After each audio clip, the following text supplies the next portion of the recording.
1939 in the Bürgerbräu Keller Beer Hall. His office was? This room in the very corner. So there's one room over here that's also interesting, the story of Georg Else, who tried to kill him in 39, and then Stauffenberg in 44. It's the very next room in the corner. So, there's one room here that tells the story of Georg Else, who tried to kill him in 39, and then the room in the corner is Stauffenberg's home office. That's the guy's silhouette and stuff. Correct, exactly, the very same one. It's this party, and there's another room in the corner, it's about Stauffenberg.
Mm-hmm.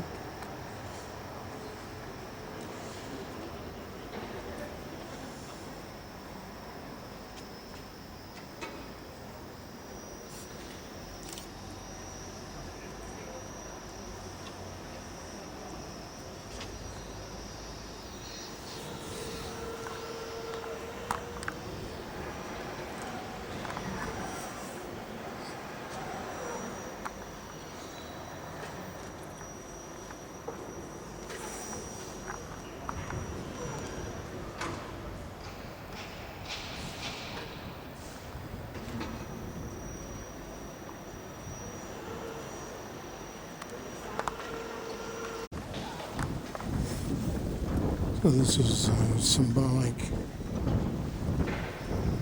a small step to realize what's going on, and a big step to do something about it.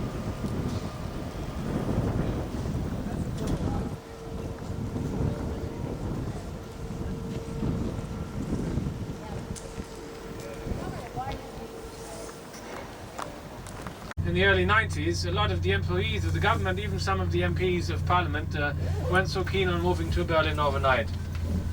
Few expected that the wall would come down the way it did and East and West Germany could be reunited so quickly thereafter. And well, 1991, when the German parliament please go, voted about whether or not to physically relocate, and left please, the government offices from Bonn to Berlin, 337 members voted in favor, but 320 MPs voted against it. It was a slim majority of 17. The others wanted to stay in Bonn. So a compromise was reached, and some ministries have retained their first seats in Bonn for the time being, including the Defense Ministry. Fast, please, fast. Oh, you see on the right side, very far away, the tower. To your right, you see it briefly. That's the Schöneberg City Hall. President Kennedy held a speech in 1963. On the right side, look, there's a Fork of Hunger. It's nicknamed the Airlift Memorial of 1951. 3 pillars of concrete to your right, rising bend westward, symbolize the 3 air corridors, flying corridors that connected West Berlin to West Germany. And to your right, that's the Tempelhof Airport building with some Nazi-style eagles attached to the walls. Go, please. It's a massive complex built in 1936. One of the largest buildings in the world. Turn left, please. 1.2 kilometers long. The building has a ground plane like an eagle with spread wings. To your right, you see one of the wings. Today it's not so much remembered, however, as the airport that was built under the Nazis, but much more as the main airport of West Berlin in the decades to follow. Here you see it's a massive building. It's almost as big as the Pentagon. Inside the building there is 9,000 office rooms. They're partly standing empty at this time. played a major part in 1949, and then in the early 70s, 5 million passengers went through this airport annually. It's very much in the city center, so that is why it was decided to reduce the stand for SA, Sturmabteilungen, storm detachments, the stormtroopers, the brown shirts, the brown uniforms. Initially there was a much bigger and more significant organization for the Nazi Party. The Nazi Party militia that would engage in street fighting against communists and also against people declared enemies by the Nazis. Which was pretty much everybody. Most notably the Germans of Jewish heritage. 6:10 a.m. Before the Nazi took over the government in 1933. In 1929, early in 1929, when Himmler was appointed so-called national commander of the SS, it was still a tiny bodyguard unit of just 120 men with black uniforms. SS is short for Schutzstaffeln, literally the protection squads. Himmler was son of a secondary school teacher, in fact, and studied agriculture. He was a ruthless fanatic. Read about the Jesuit order and the Teutonic Knights, and well, he had these ideas about creating a so-called elite of the Nazis, obedient soldiers to Hitler. And the SS became a bigger and bigger organization.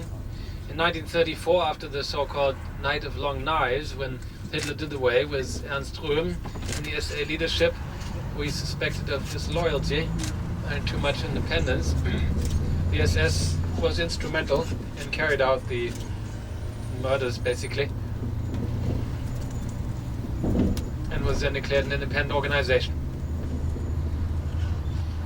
Also, Himmler already took over command of most of the political police divisions in the German member states in 1933. By 1934, he was also appointed chief inspector of the Gestapo, the secret state police in Prussia. And then 1936, Himmler was appointed chief of all German police. So what the Nazis did in effect was merge the SS, the Nazi Party militia, on the one hand, and the regular police force on the other.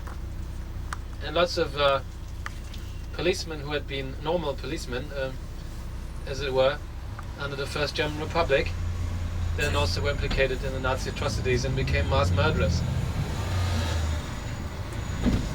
The SS had various branches. The whole system of the concentration camp, of course, was run by the SS.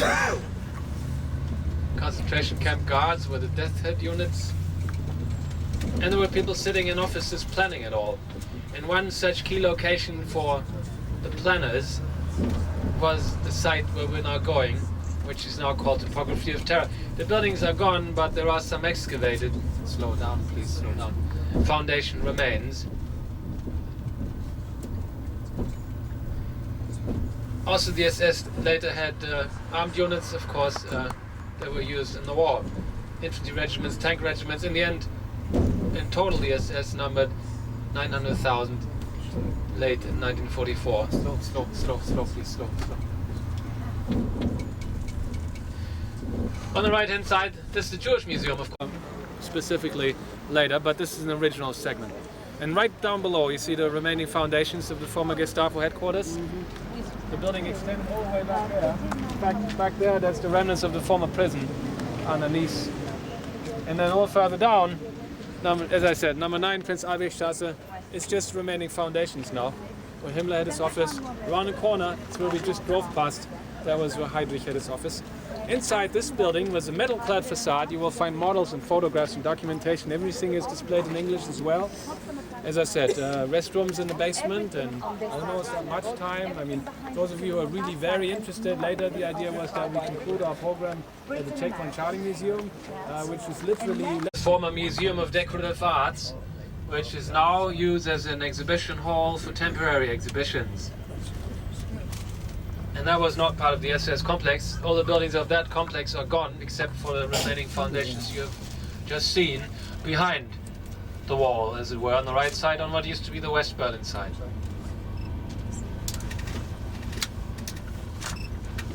Turn left, please. Jan Benedikt Werner. Hallo.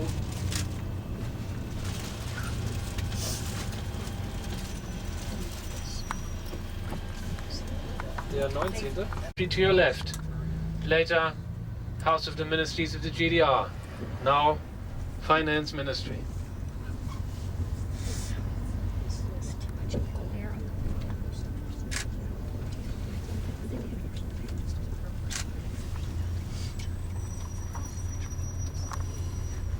And we're back on Wilhelmstraße once more.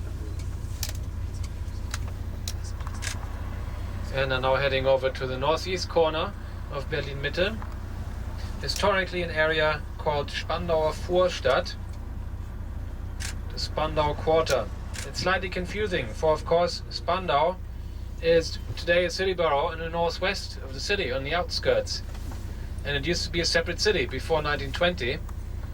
The Spandau Quarter, on the other hand, is an area in the center of Berlin, in the area called Mitte. Just one part of Mitte. Left lane, please. Now, from the angle, from the perspective of medieval Berlin, that in turn is about a mile further to the right, medieval origins. So from that perspective, there's an area a bit further north in the direction of Spandau, and that's the Spandau Quarter. So Spandauer Vorstadt, in fact, is the northern bit of Berlin-Mitte. And it's significant also in that it became the main Jewish quarter of the old days. Now, Jewish people were first mentioned in a document in the marshes of Brandenburg in the late 12th century already. That is when the whole area was only established as an area predominantly inhabited by Germans.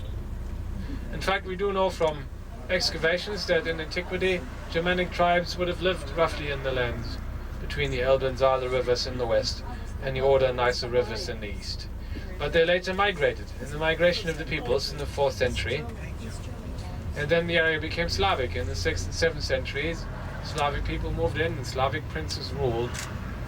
Straight on, please, but on this lane. And only in the Middle Ages, in what has been termed the medieval Eastern German settlement, many Germans came here anew and established new villages and cities, including Berlin and Köln, two trading towns on two sides of the Spree River that were only later united under the name of Berlin. Now in the Middle Ages, repeatedly, there were vicious pogroms also in Brandenburg against the Jews, who, when there was an outbreak of the plague, were accused of having poisoned the wells, and classical anti-Judaism. In 1510, in fact, it was a Christian who stole a host from a church and then was apprehended and said as the Jews, and asked him to do it, and it was all lies, of course, but then Jewish people were arrested randomly and tortured until they confessed, and some of them burnt at the stake publicly, and then all the others expelled. And only in the generation later, the Prince of Brandenburg, Joachim II, invited some Jewish people back, including Lippold, who became from Prague, who became his so-called court Jew, so his financial advisor basically, and also he was made responsible to collect the taxes, also of the non-Jewish people, which didn't exactly make him popular. And after Prince Joachim II had died, he was accused of having poisoned him. Again, no proof, but Lippold was tortured until he confessed and then executed, and all the Jews expelled from the percentage of the Berlin population. 4%. Jewish entrepreneurs who later in the 19th century established the first classic department stores, families like Wertheim, Hermann Tietz, Adolf Jandorf, who established the KaDeWe in 1907, successful bankers, including the Mendelssohn family, Left, please, left.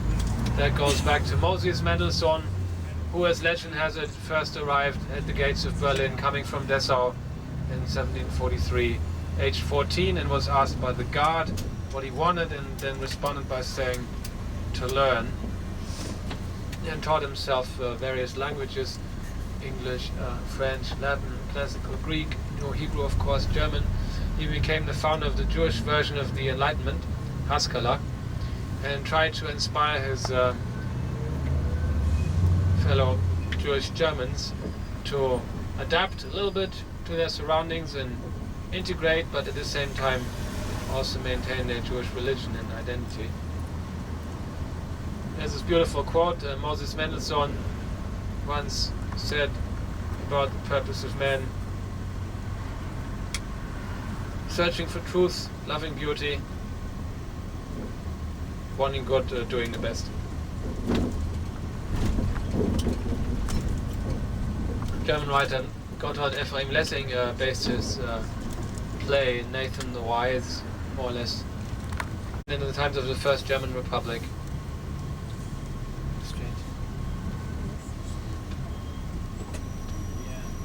Albert Einstein, who was not from Berlin originally but from Ulm, from the south of Germany, lived in Berlin from 1914 to 1932 as director of the Kaiser Wilhelm Institute of Physics, and he also taught at Humboldt University. Political anti-Semitism developed since the 19th century and then became official government policy, and moreover, Jewish people were not only discriminated against but then also persecuted, driven to exile, and then ultimately murdered, declared non-people by the Nazis. And so much was destroyed in lives and in culture. And after 1945, only about 5,000 Jewish people continued to live in West Berlin. Before the Nazis took over, 160,000 Jewish people had lived in Berlin. In the early 30s, 4% of the population of before.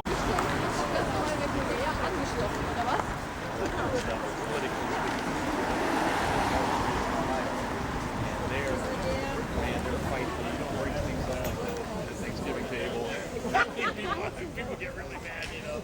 And so it was different when I first came to Iowa that you could have discussions about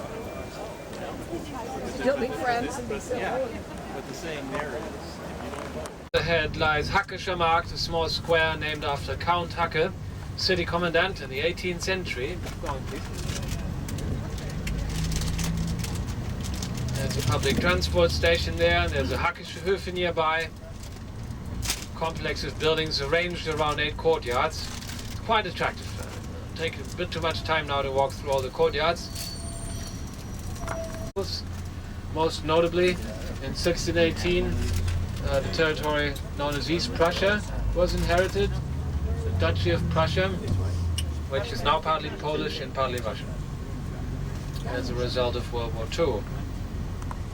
Ultimately, in 1701, Frederick III, Prince of Brandenburg and Duke of Prussia, established a new kingdom that was named after the Prussian Duchy, Kingdom of Prussia, and Brandenburg became its central province, and Berlin its royal town of residence.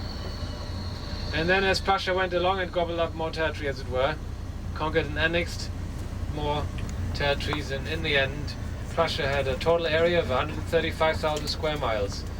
In its heyday, 13 provinces and Berlin the capital. The event, as it were, took place here in the middle of this square, Opera Square at the time, which has since been renamed Bebelplatz after the founder of the Social Democratic Party. At the time the book burning took place, it was Opernplatz, the Opera Square, because of the state opera. So, 20,000 books to your left, that's the library building, so could easily be taken out there by authors the Nazis had declared inferior, including many famous names: Thomas Mann, Heinrich Mann, Leon Feuchtwanger, Jakob Wassermann, Stefan Zweig, Karl Marx, Friedrich Engels, of course, many more, piled up and set on fire. There's a memorial plaque in the middle of the square which quotes Heinrich Heine, a Jewish German writer who in 1820 once stated, "This was only a prelude. Where they burn books, they will burn people in the end." And then there's an installation